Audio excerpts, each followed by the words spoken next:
আসসালামু আলাইকুম এভরিওয়ান। আশা করি সবাই ভালো আছেন। আজকে অনার্স প্রথম বর্ষের ধারাবাহিক ক্লাসের আমি বলেছিলাম টানা 15 দিন ক্লাস হবে। তো আর ধারাবাহিকতা আজকে আমরা যে প্রথম যে মেজর 4টা সাবজেক্ট নিয়ে কথা বলবো। তো তার ধারাবাহিকতা আজকে আমরা যে প্রথম সাবজেক্টের কথা বলবো সেটা হচ্ছে যে অ্যানালিটিক ভেক্টর এবং জিওমেট্রি। এটা কিন্তু আপনাদের অনার্স প্রথম বর্ষের মেজরের জন্য খুব গুরুত্বপূর্ণ এবং একই সাথে নন মেজরের জন্য কিছু কিছু অধ্যায় ইনক্লুড আছে। তো এখানে আসলে অল্প সময়ের মধ্যে কিভাবে আপনারা আমাকে পরীক্ষা যেহেতু খুব কাছে মাত্র 60 থেকে 70 দিন আছে। তো অনেকের প্রিপারেশন খুবই নড়বড়ে অবস্থা। ভার্সিটিতে প্রিপারেশন নিতে গিয়ে বা বিভিন্ন কারণে আসলে আম, এই প্রতিটা সাবজেক্টের আসলে ভালোভাবে প্রিপারেশন নেওয়া হয়নি। তো এই জন্য কিভাবে আপনারা স্বল্প সময়ের মধ্যে ভালো প্রিপারেশন নিতে পারবেন, এই জন্যই মূলত আপনাদের খুবই ছোট করে আর কি 4টা করে ক্লাস দেওয়া থাকবে। আর পেইড কোর্সে যারা ভর্তি হতে চাচ্ছেন, যারা নতুন প্রথম বর্ষ বা ভর্তি হতে পারেন, যারা অলরেডি প্রথম বর্ষে চালু আছেন তারাও ভর্তি হতে পারেন। ভর্তি হতে আমাদের যে নাম্বার আছে, এই হোয়াটসঅ্যাপ নাম্বার, এই নাম্বারটা 01701584350, এই নাম্বারে যোগাযোগ করবেন।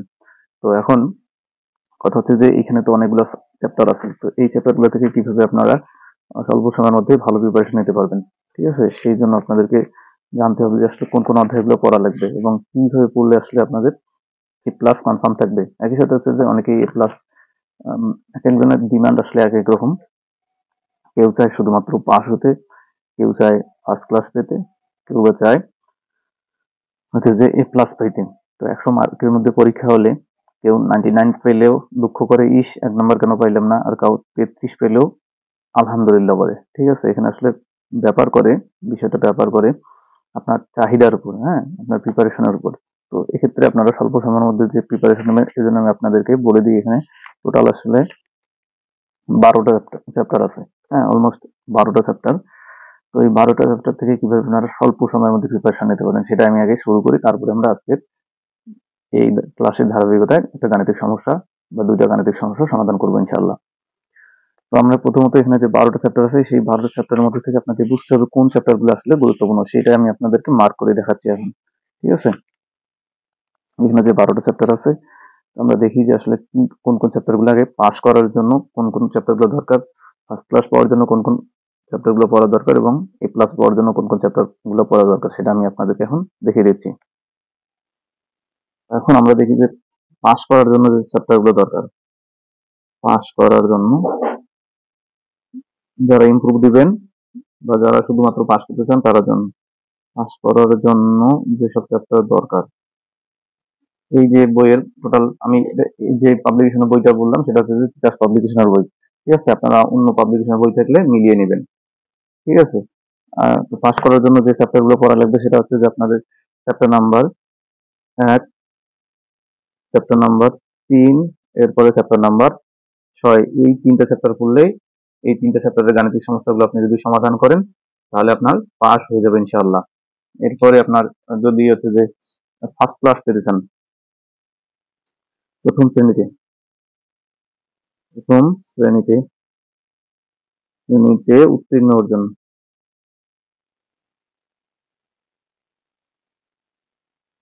উত্তীর্ণ বানানটা একটু উল্টাপাল্টা হয়ে যাচ্ছে।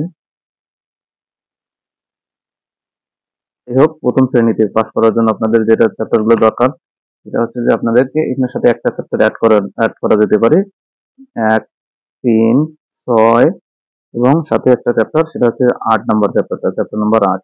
এই যে 4টা চ্যাপ্টার আছে এই চ্যাপ্টার যদি আপনি ভালোভাবে পড়তে পারেন, আপনাকে পরীক্ষায় থাকবে টোটাল, আমি বলি পরীক্ষায় যদি আমি চ্যাপ্টার গুলো দেওয়ার পরে আমি একটু প্রশ্নটা অ্যানালাইসিস করবো। ঠিক আছে, বোর্ড প্রশ্নগুলো দেখবো যে বিগত সালের প্রশ্নগুলো আসলে কিভাবে আসছে। ঠিক আছে, এরপর প্রথম শ্রেণীতে উত্তীর্ণ হওয়ার জন্য এই চ্যাপ্টার গুলো পড়া লাগবে। আর সেটা হচ্ছে যে এ প্লাস পাওয়ার জন্য, এ প্লাস, এ প্লাস প্লাস পাওয়ার জন্য,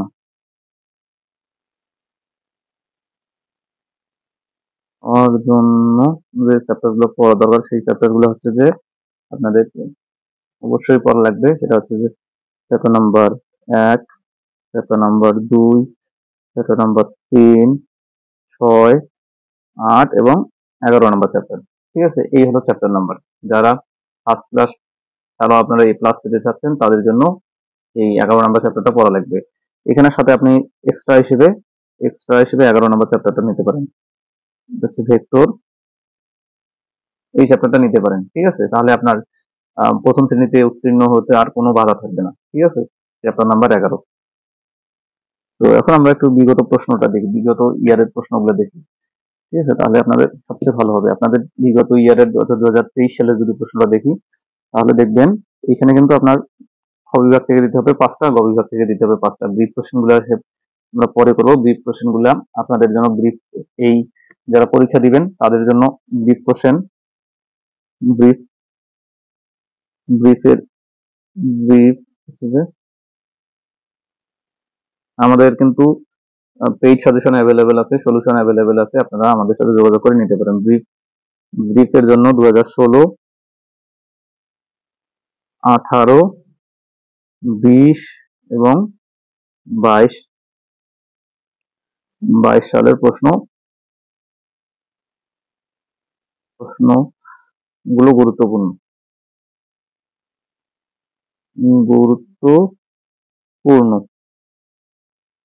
ঠিক আছে, এটা হচ্ছে আপনাদের ব্রিফ গুলা, এই সালের প্রশ্নগুলো আপনাদের গুরুত্বপূর্ণ। এখন আমরা যদি একটা প্রশ্ন দেখি, 2022 সালের প্রশ্ন দেখি,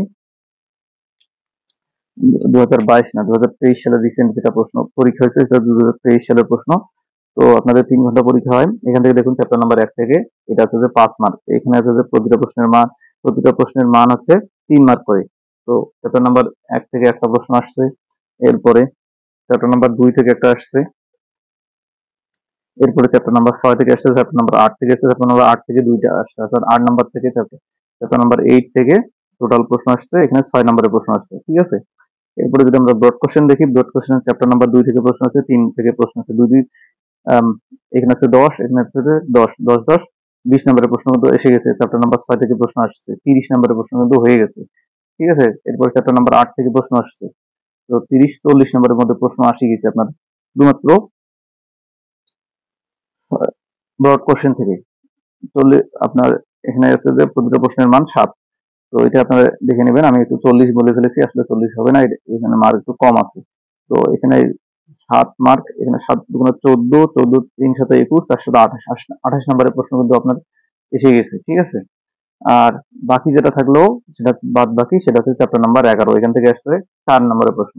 ঠিক আছে, 28 আর 4 হচ্ছে 32 নাম্বার, আর এখান থেকে শুধুমাত্র যদি আপনি চ্যাপ্টার নাম্বার 1 এখানে পাবেন 28, 32 আর 3 হচ্ছে যে 35, 35 আর 3 হচ্ছে যে 38, 38, তারপরে এখানে হচ্ছে যে 6 নম্বর 38 আর 3 হচ্ছে যে 41, 41 এর সাথে 6 যোগ করলে কিন্তু আপনার নাম্বার হচ্ছে 47, 47 আর সাথে আরো যদি আপনি এখানে 3 নাম্বার 47 এর সাথে 3 যোগ করলে হচ্ছে যে আপনার 50 নাম্বার, 50 নাম্বার, অর্থাৎ আপনার এখানে কিন্তু 50 নাম্বার আপনি লিখিততে পেয়ে গেলেন। এখন ব্রিফ গুলোর মধ্যে থেকে আপনি 10 এর মধ্যে যদি 8ও পান, তাহলে হচ্ছে যে কত 58 নাম্বার কিন্তু আপনার প্রশ্ন হয়ে যাবে, অর্থাৎ আপনি A+ পাওয়ার কিন্তু ক্যাপাবিলিটি অর্জন করলেন। ঠিক আছে, আশা করি আপনাদের যাদের মধ্যে ভয় ছিল এই ভয়টা দূর হয়ে গেছে। তো আমাদের এই বইটা মূলত আমাদের এই জ্যামিতিটা 3টা পার্টে বিভক্ত।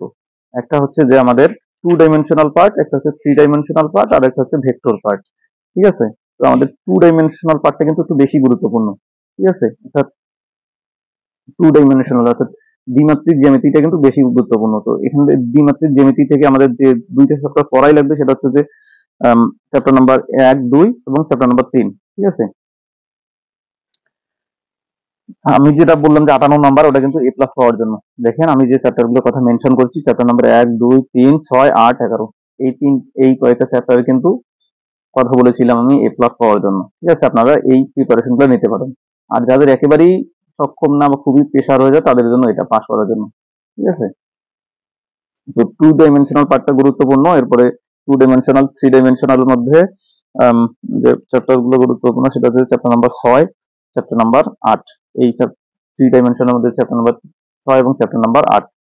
আর যেটা ভেক্টর, সেটা ভেক্টরের মধ্যে চ্যাপ্টার নাম্বার 11। চ্যাপ্টার নাম্বার 11 পড়লেই হয়ে যাবে।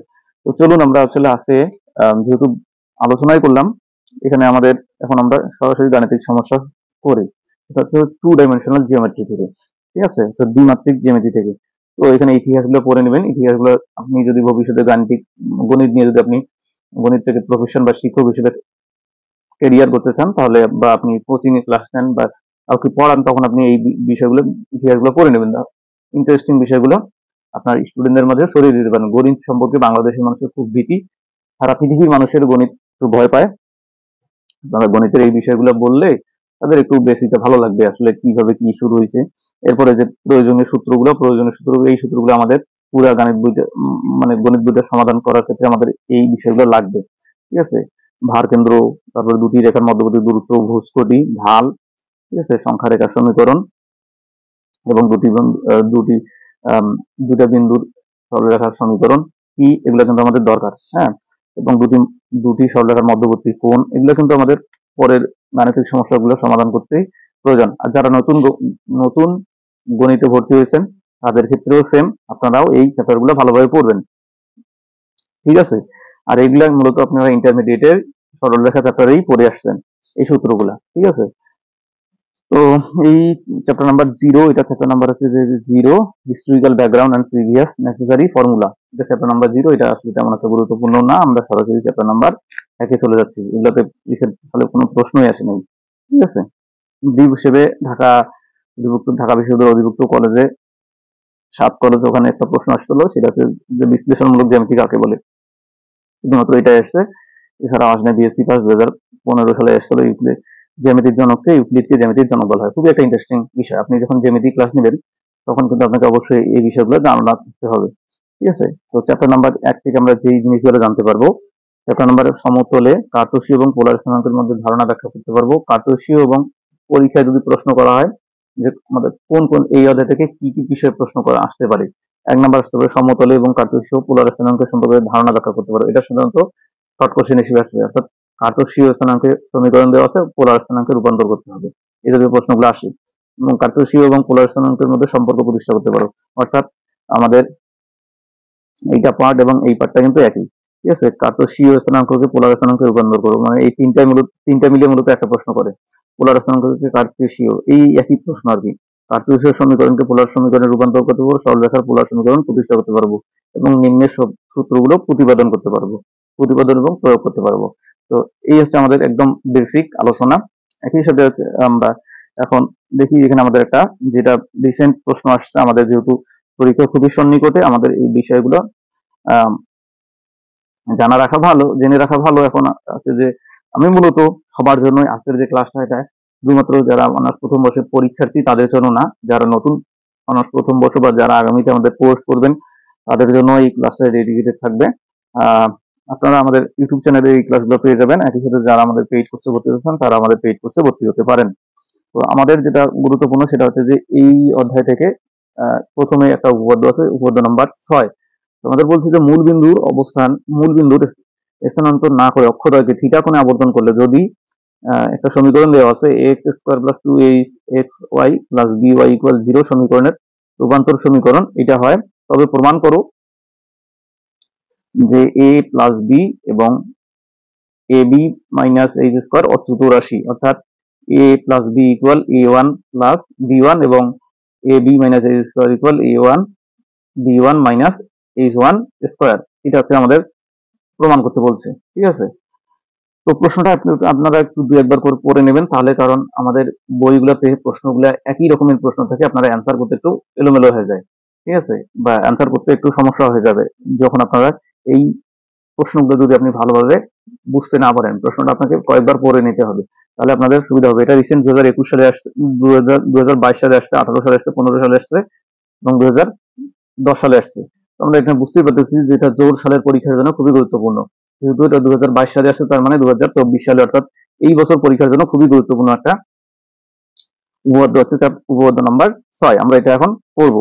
আমরা দেখি যে এটা 2022 সালে আসলে কি হিসেবে আসছে, শর্ট কোশ্চেন হিসেবে আসছে না ব্রড কোশ্চেন হিসেবে আসছে। আমরা যদি দেখি যে 2022 সালের প্রশ্ন হচ্ছে এটা, আর এটা হচ্ছে যে কিন্তু এটা হচ্ছে 7 নম্বরের প্রশ্ন হিসেবে আসছে। দেখুন এই যে এটা আছে 7 নম্বরের প্রশ্ন, 10 নম্বর প্রশ্নটা ছিল এটা মূলবিন্দু স্থানান্তর না করে অক্ষদ্বয়কে থিটা কোণে আবর্তন করলে যদি এটা সমীকরণের রূপান্তর সমীকরণ হতে হয় তবে প্রমাণ করো এটা। ঠিক আছে? অচ্যুত রাশি এটা লেখে নাই, ডাইরেক্ট লিখছে যে প্রমাণ করো a + b = a1 + b1 এবং ab minus h square equal a1 b1 minus h1 square. আমরা সরাসরি প্রমাণটা দেখি, এখন এটা আমরা সমাধান করি। ঠিক আছে, তো এখানে আমাদের একটা কোণের কথা উল্লেখ করছে, সেটা হচ্ছে থিটা কোণ। ঠিক আছে, আমরা এখন এটা প্রমাণটা দেখি। প্রমাণটা আমি আপনাদেরকে ধাপে ধাপে সমাধান করে দেখাচ্ছি। শিক্ষার্থী বন্ধুরা, আমরা প্রশ্ন লিখছি, এটা 2022 সালে আসছে, রিসেন্ট এনিওয়েজ। তো এটা 2022 সালে আসছে এবং 2018 সালেও আসছে। ঠিক আছে, আপনারা এই নোট গুলো যখন করবেন তখন এই সাইডে কিন্তু এগুলো লিখে রাখবেন। ঠিক আছে, তাহলে আপনারা বুঝতে পারবেন যে প্রশ্নটা আপনি লিখেছেন এটা কত সালে আসছে, আপনার বুঝতে সুবিধা হবে। তো এখানে আমরা উপাদ্যটা লিখলাম, এখন এটা আমরা প্রমাণ করি। তো যেটা দেওয়া আছে প্রদত্ত সমীকরণ এটা আমাদের থিটা কোণে আবর্তন করছে। ঠিক আছে, প্রদত্ত সমীকরণটা হচ্ছে যে x square plus 2hxy plus by square equal 0। এটাকে আমরা ধরলাম 1 নম্বর সমীকরণ। যেহেতু এটা থিটা কোণে আবর্তন করছে, তাহলে থিটা কোণে আবর্তন করলে কিন্তু আপনাদের এই এক্স ওয়াই এগুলোর কিন্তু অক্ষগুলোর এগুলোকে আমরা কিন্তু থিটা আকারে প্রকাশ করা লাগবে। থিটা কোণে পরিবর্তন, যেহেতু থিটা কোণে আবর্তন করছে, সো আমাদের এক্স ওয়াই এর এগুলো কিন্তু আমাদের এগুলো হচ্ছে যে আমাদের কার্তেশীয় থেকে পোলার স্থানাঙ্কে চলে আসবে। ঠিক আছে, তো আমরা লিখি যে যেহেতু এখন অক্ষদ্বয়কে থিটা কোণে আবর্তন করা হয়েছে, থিটা কোণে যদিও আমাদের কোন থিটা কোণটা উল্লেখ করা না থাকতো তাহলে কিন্তু প্রমাণটা অন্যরকম ভাবে হতে পারতো। ঠিক আছে, যেহেতু থিটা কোণে আবর্তন করা হয়েছে, এখন আমাদের লিখতে হবে এখন অক্ষদ্বয়কে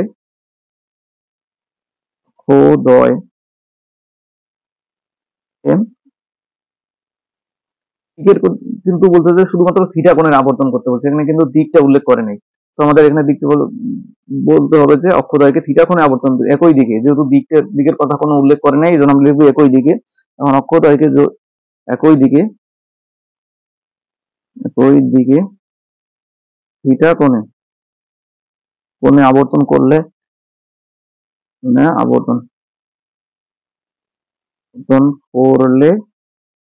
সমীকরণ একে রূপান্তরিত সমীকরণ হচ্ছে যে 1 নম্বর, মানে 1 নম্বর বলতে কি এই ইকুয়েশনটাকে বোঝাচ্ছে। ঠিক আছে, 1 এর রূপান্তরিত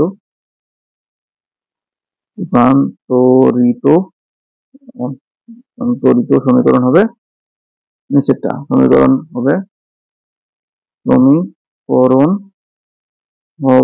নিচে আমরা লিখবো। তার আগে বলে রাখি, যেহেতু আমাদের থিটা কোণে আবর্তন করছে, তো এক্স এর ক্ষেত্রে হবে এক্স ইকুয়াল লিখতে পারবো যে x equal x cos theta minus y sine theta. এটা হচ্ছে যে আমরা যেহেতু থিটা কোণে আবর্তন করছি। ঠিক আছে, তদ্রুপ ভাবে আমরা ওয়াই এর ক্ষেত্রে লিখতে পারবো ওয়াই ইকুয়াল যে লিখতে পারবো বিপরীতটা x sine theta plus y cos theta. কিন্তু এক্স এর পরিবর্তে লিখতে হবে, এটা হচ্ছে রাফ থিটা কোণে আবর্তন করার জন্য, থিটা কোণে আবর্তনের জন্য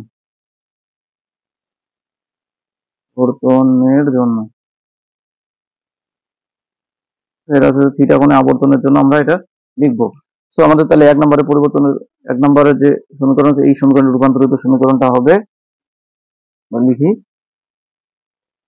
এ x cos theta minus y sine theta যেহেতু স্কোয়ার আছে square plus 2h x cos theta minus y sine theta into হচ্ছে যে x sine theta plus y cos theta. এই যে এই এক্স ওয়াই এক্স এর পরিবর্তে এক্স ওয়াই এর পরিবর্তে এগুলো বসাবো, প্লাস বি ইন্টু হচ্ছে যে ওয়াই এর পরিবর্তে হচ্ছে যে x sine theta plus y cos theta square equal 0। ঠিক আছে, এই আকারে পরিবর্তন করে নিলাম। তো এখন আমরা একটু খেয়াল করি, আমরা জানি যে a minus b whole square বীজগণিতিক সমীকরণের ক্ষেত্রে আমরা জানি, বীজগণিতের সূত্র থেকে আমরা জানি a minus b whole square equal লেখা যায় a square minus 2ab plus b square, এবং a plus b whole square equal লেখা যায় a square plus 2ab plus b square. এই যে সূত্র, বীজগণিতীয় সূত্র, এগুলো আমরা পড়েছি। ঠিক আছে, আমরা একটু খেয়াল করি আমাদের যে এই ইকুয়েশনটা, এইখানে আমরা এটাকে যদি আমরা এ বিবেচনা করি, এটাকে যদি বি বিবেচনা করি, তাহলে পাচ্ছি যে এখানে যদি মাইনাস আছে, তাহলে হচ্ছে যে a minus b whole square, এই সূত্র করতেছে। তদ্রুপ ভাবে আমরা যদি এটাকে এইটার ক্ষেত্রে দেখি, এটাকে হচ্ছে যে এটাকে আমরা এ বিবেচনা করি, এটাকে হচ্ছে যে বি বিবেচনা করি। তো এই যে এখানে মাঝখানে আছে যে প্লাস, তার মানে এখান থেকে আমরা লিখতে পারি শর্ট শর্ট ফর্মে যে এটার উপরে স্কোয়ার আছে, তদ্রুপ ভাবে এটার উপরেও স্কোয়ার আছে। ঠিক আছে। আর এই ক্ষেত্রে এটার ক্ষেত্রে আছে যে এইটাকে আমরা তাহলে লিখতে পারি যে এ মাইনাস, এটা এটা আমরা শুধু গ্রিন কালারের ক্ষেত্রে ইউজ করছি এক্স এর গুলা, এটা হচ্ছে যে বি। তদ্রুপ ভাবে এ, এটা হবে এ বি, অর্থাৎ আমরা যেটা পাচ্ছি আলটিমেটলি এ প্লাস বি ইন্টু এ মাইনাস বি, এ মাইনাস বি। ঠিক আছে। তো এটাকে আমরা লিখতে পারি যে এ প্লাস বি ইন্টু এ মাইনাস বি মানে কি এ স্কোয়ার মাইনাস বি স্কোয়ার। ঠিক আছে, এই কাঠামোতে আমাদের চলে আসবে। এইগুলো যদি আমরা সমাধান করি, এখন এটাকে যদি আমরা সেই সূত্র অনুযায়ী ফেলাই, তাহলে আমরা এটার মান পাবো। এই জন্য আমরা এটা ডিরেক্ট লিখি, আমি আপনাদের জাস্ট সূত্রগুলা ক্লিয়ার করে দিলাম। এখন যদি আমি এটাকে ভেঙে ভেঙে একদম সমাধান করে দেখাই, তাহলে আমরা লিখতে পারি যে এখন আমরা যদি ভেঙে ভেঙে লিখি, তাহলে কিন্তু প্রশ্নটা অনেক বড় হয়ে যাবে পরীক্ষায়। কিন্তু আপনারা যেহেতু অনার্স প্রথম বর্ষে পড়তেছেন, অর্থাৎ আপনারা সম্মান শ্রেণীর প্রথম বর্ষে পড়তেছেন, এখন আপনারা যদি এগুলো ভেঙে ভেঙে লিখতে যান, তাহলে কিন্তু আপনাদের অনেক সময় চলে যাবে। সো আমাদের ক্লাসটি ইতিমধ্যে অনেক সময় অতিক্রম হয়ে গেছে, 20 মিনিট হচ্ছে। তো আমরা ডিরেক্ট লিখে দিই, এগুলো ক্যালকুলেশন গুলো আমরা ডিরেক্ট তুলে দিচ্ছি। ঠিক আছে, এই ইকুয়েশন গুলো মানে এই যে প্রশ্নগুলো আছে, এই সমীকরণটাকে আমরা এই আকারে সমাধান করব। সমাধান করে আমরা পাচ্ছি ডিরেক্ট, আমরা এক্স ওয়াই গুলোকে কমন নেব, কমন নেওয়ার পরে এক্স স্কোয়ার ওয়াই স্কোয়ার গুলোকে যদি কমন নেই, তাহলে লিখতে পারি যে x square into a cos square theta plus 2h cos theta plus cos theta sin theta plus b sin square theta plus 2xy into হচ্ছে যে minus a sin theta cos theta plus h cos square theta minus h sin square theta plus b sin theta cos theta plus y স্কোয়ারটাকে যদি আমরা common নেই, তাহলে a sin square theta মাইনাস 2h sin theta, নিচে লিখি minus 2h sin theta cos theta plus b cos square theta equal 0। ঠিক আছে, মূলত আমরা এই ভিতরে ক্যালকুলেশন গুলা এইভাবে সমাধান করছি, করার পরে আমরা এটা লিখতে পারি। ঠিক আছে, যেহেতু আমি যদি প্রতিটা পার্টে যদি এখন ভেঙে ভেঙে দেখাই, তাহলে কিন্তু অনেক সময় চলে যাবে, যার কারণে আসলে এখানে একটু স্কিপ করা হলো। স্কিপ বলতে কি, আমরা জাস্ট একবারই লিখে দিয়েছি অ্যান্সার গুলো। ঠিক আছে, তো এটাকে আমরা এখন এগুলার পরিবর্তে এটাকে যদি আমরা এ বিবেচনা করি, এটাকে যদি আমরা এইটাকে যদি আমরা এইচ বিবেচনা করি, এই 2xy এর পর, অর্থাৎ এটাকে সম্পূর্ণটাকে যদি আমরা এ বিবেচনা করি, এটাকে যদি a1 বিবেচনা করি, এই যে এইটুকু অংশটাকে যদি আমরা h1 বিবেচনা করি, এটা হচ্ছে h1 এবং এটা হচ্ছে যে b1 বিবেচনা করি, b1 বিবেচনা করব, বিবেচনা করে আমরা লিখতে পারি যে, তাহলে লিখতে পারি a1 x square plus 2h1 xy plus b1 y square equal 0। ঠিক আছে, এইগুলো আমরা বিবেচনা করলাম, যেখানে যেখানে a1 ইকুয়াল এই যে উপরে যেটা আছে এটা a cos square theta plus 2h cos থিটা sin থিটা plus b sin square theta. ঠিক আছে, আর h1 ইকুয়াল এই যেটা মাইনাস a, এই প্লাস মাইনাসের সাইন গুলো আপনারা একটু ভালো খেয়াল রাখবেন, a sin থিটা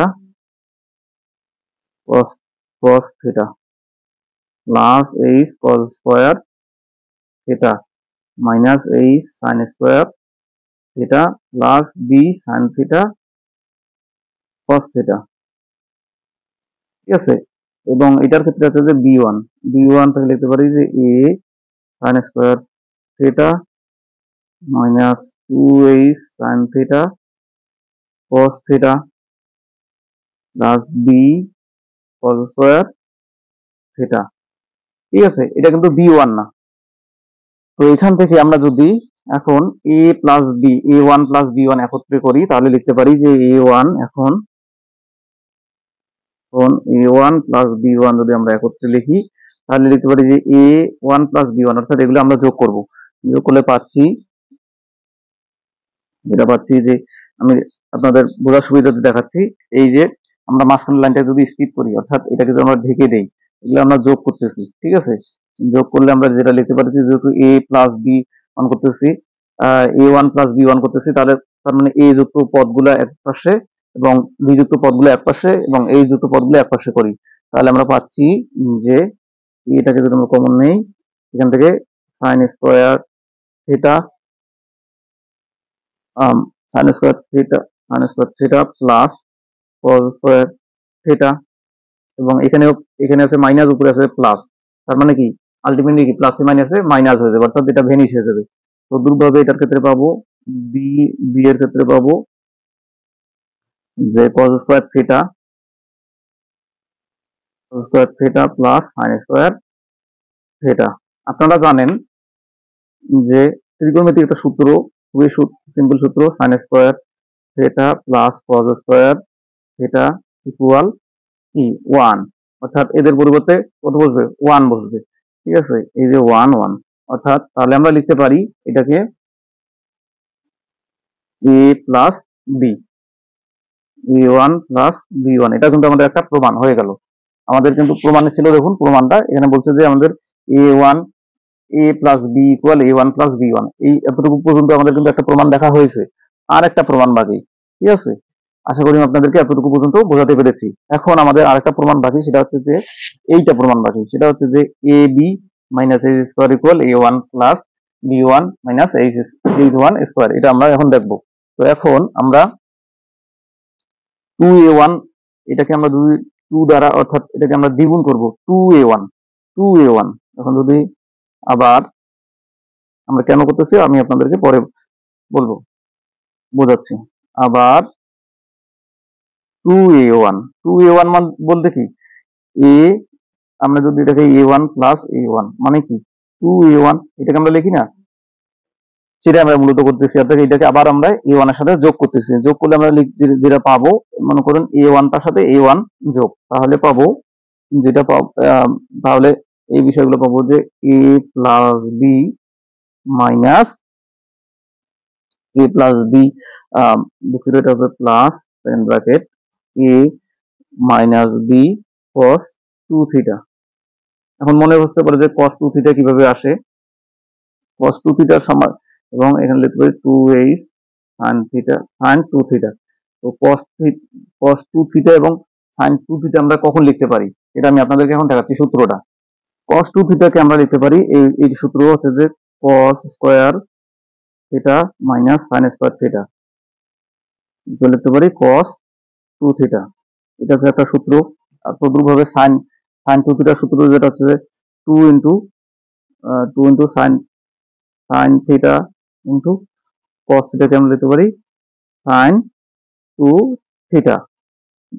যখন আমরা a1+a1 করব, অর্থাৎ a1 এর সাথে a1 যোগ করব, তখন কিন্তু আমাদের এই ভিতরে এই চেঞ্জগুলো আসবে, ঠিক আছে। যার জন্য আমরা লিখলাম যে cos 2 থিটা এবং sin 2 থিটা, অর্থাৎ এগুলো আমাদের আসবে। cos square theta minus sin square theta আসবে, এরপর আসবে sin 2 cos 2 sin theta cos theta আসবে, যেটাকে আমরা লিখতে পারি একত্রে sin 2 থিটা, ঠিক আছে। এরপরে আমরা 2a1 করলাম, 2b1 করব এবং 2h1 করব। তাহলে আমরা যদি করি 2b1 ইকুয়াল আসবে, আমাদের লিখতে পারি যে a+b minus second bracket a-b cos 2 theta plus 2h sin 2 theta এবং 2h1 ইকুয়াল আসবে 2h cos 2 theta minus a minus b sin 2 theta. ঠিক আছে, এই হচ্ছে আমাদের a1 2a1 2b1 এবং 2h1 এর কারবার। ঠিক আছে, এখন আমরা যদি এটা গুণ করি 2a1 এবং 2b1 যদি গুণ করি অর্থাৎ তাহলে আমাদের 2 এবং 2 ইন্টু 2 ইকুয়াল আসবে কত 4। তদ্রুপভাবে 2a1 ইন্টু 2b1 যদি গুণ করি তাহলে লিখতে পারি কি 4a1 b1। এটা আমরা যদি গুণ করি তাহলে লিখতে পারি যে 4a1 b1 ইকুয়াল অর্থাৎ এই a1 এবং b1 এর মধ্যে 2a1 এবং 2b1 এর মধ্যে যদি আমরা গুণ করি তাহলে আমরা এটা লিখতে পারবো যে a plus b whole square. এইখানে শুধুমাত্র পার্থক্যটা হচ্ছে যে মাইনাস, এটা শুধু থাকবে minus bracket a minus b cos 2 theta, যেহেতু কোনো পরিবর্তন নাই ভিতরে একই রকম, প্লাস 2h sin 2 থিটা, ভালো আছে যে এদের উপরে হোল স্কয়ার হবে। ঠিক আছে, আশা করি আপনাদেরকে বোঝাতে পেরেছি। তদ্রুপভাবে এবং আমরা পরের ক্ষেত্রে লিখতে পারি এবং 4h1 স্কয়ার অর্থাৎ 2h1 আছে, তো 2h1 তার উপর যদি আমরা স্কয়ার দেই তাহলে লিখতে পারি কি 4h1 স্কয়ার। ঠিক আছে, এখন আমরা এটাকে উপর যদি স্কয়ার করি তাহলে আমরা পাচ্ছি যে মানগুলো পাবো এটার ক্ষেত্রে তাহলে আমাদের সেম আসবে। এখানে আসছে যদি আমরা স্কয়ার করি তাহলে এটা আসবে a যদি বিবেচনা করি, এটা যদি b বিবেচনা করি তার মানে আসবে যে a minus b whole square. ঠিক আছে, a মাইনাস b হোল স্কয়ারের সূত্র কিন্তু আমি অলরেডি বলে দিয়েছি। ঠিক আছে, তো এটাকে আমরা যদি স্কয়ার করি তাহলে পাবো 4h1 4h square cos square 2 theta plus 4h a minus b into হচ্ছে যে cos 2 theta two sin 2 theta plus a minus b whole square sin square theta. আশা করি আমি আপনাদেরকে এতটুকু পর্যন্ত বোঝাতে পেরেছি। আমরা এখন পরের স্টেপে চলে যাব। আমরা ইতিমধ্যেই কিন্তু 2h1 4h1 4h1 এরপরে 4a1 b1 নির্ণয় করেছি। তাহলে আমরা এখান থেকে যদি আমরা অতএব আমরা এখান থেকে যদি আমরা 4 টাকে কমন নেই তাহলে a1 b1 minus h1 square এটা থাকবে। এখন যদি আমরা এই মানগুলো বসিয়ে দিই, বসিয়ে দেওয়ার পর ক্যালকুলেশন করি তাহলে পাচ্ছি যে a plus b whole square minus a minus b whole square minus 4h whole square. ঠিক আছে, তো এখান থেকে আমরা যদি এই মানগুলো যদি আমি স্বাভাবিকভাবে ভেঙে দিই তাহলে square plus 2ab plus b square minus এখানে থাকবে তাহলে a স্কয়ার মাইনাস মাইনাসে প্লাস হবে 2ab minus b square minus 4h square. ঠিক আছে, ভেঙে জাস্ট দিলাম সিম্পল ভাবে। তো এখান থেকে আমরা যদি কমন নেই তাহলে দেখতে পারবো যে এখানে 2ab প্লাস 2ab এখানে প্লাস 2ab এবং মাইনাস 4h স্কয়ার আছে।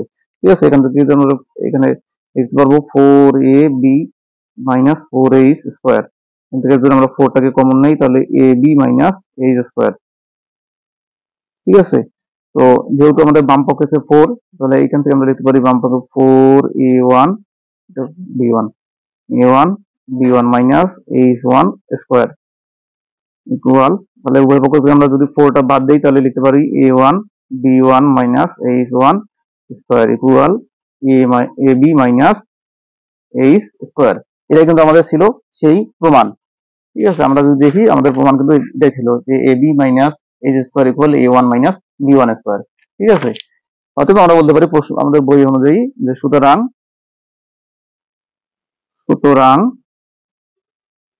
a প্লাস b এবং a b minus h square অচ্যুত রাশি, অচ্যুত রাশি, অচ্যুত রাশি। অর্থাৎ অচ্যুত রাশি বলতে কি মানে কোনো পরিবর্তন হবে না, ঠিক আছে। অর্থাৎ আমাদের এ প্লাস বি এটার মানও যা, এ a b minus h one এর স্কোয়ার এটার মানও কিন্তু আমাদের থিটা কোণের আবর্তন করার ফলে মানে কোনো পরিবর্তন হয় নাই। অচ্যুত মানে কি অবিনশ্বর। অর্থাৎ আমরা যে এই সমীকরণটা আছে এই সমীকরণটাকে মূলবিন্দু পরিবর্তন না করে শুধুমাত্র থিটা কোণে আবর্তন করছি, আবর্তন করে দেখাইছি যে এ প্লাস বি এটার মান আছে যে এ ওয়ান বি ওয়ান হয়, এবং a a b minus h square এটার মান আসছে a one b one minus h one square. অর্থাৎ মানের কোনো পরিবর্তন হয় নাই, ঠিক আছে। অর্থাৎ অবিনশ্বর আছে, যেহেতু থিটা কোণে আবর্তন করা হয়েছে মূলবিন্দু পরিবর্তন না করে, তাহলে মানের কোনো পরিবর্তন হয় নাই। তো আপনাদের যেটা হোমওয়ার্ক থাকলো, হোমওয়ার্ক আজকের ক্লাসটা আপনারা এই যে এতক্ষণ পর্যন্ত আমি আপনাদেরকে যা বুঝাইলাম শুরু থেকে সবগুলো আপনারা সুন্দর করে খাতায় নোট করবেন। নোট লিখে এটা হচ্ছে যে আমাদের ফেসবুক এই পদটা উপপাদ্যটি আমাদের ফেসবুক গ্রুপে পোস্ট করবেন। এই উপপাদ্যটি আমাদের ফেসবুক গ্রুপে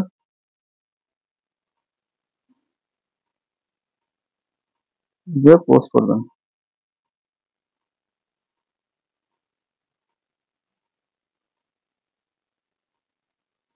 নোট সহ,